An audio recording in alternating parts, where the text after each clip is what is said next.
হেই everyone, 15 KG weight lose চ্যালেঞ্জের আজকে হচ্ছে দ্বিতীয় দিন।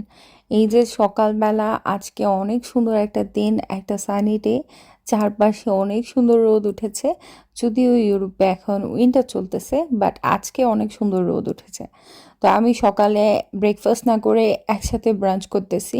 এটা হচ্ছে দুপুর 12টায় আমার মেনু, মানে হচ্ছে আমি একসাথে লাঞ্চ এবং ব্রেকফাস্ট করতেছি, ব্রাঞ্চ করতেছি। এখানে ঘি দিয়ে লাল আটার একটা পরোটা বানিয়েছি, তার 3 ভাগের 1 ভাগ নিয়েছি, বেশি নিই নাই কারণ অনেক ক্যালোরি হয়ে যাবে। তারপর সাথে ছিল মুরগির মাংস আর কলিজা ভুনা একসাথে। আর এটা হচ্ছে আমার কফি, এটার মধ্যে কোনো চিনি অ্যাড করা হয় নাই, শুধু দুধ আর কফি পাউডার দিয়ে কফি খেয়ে তারপর আমি আর সামি বের হয়ে গিয়েছিলাম।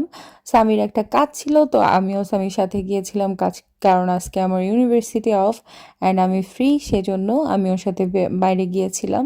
তো ওই কাজ করতে করতে সন্ধ্যা হয়ে গিয়েছে, আমি আর ওইখানে কোনো মিল নি নেই।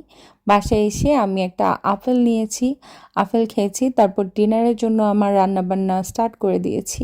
ডিনারে আমি রান্না করেছি এই যে ফিশ কারি। এই ফিশ কারিটা বেশ ভালো। তা আমি ওমেগা 3 প্রচুর পরিমাণে আছে, তো আমি বড় একটা পিস নিয়েছি এখানে, নিয়ে 100 গ্রাম রাইস নিয়েছি এর সাথে।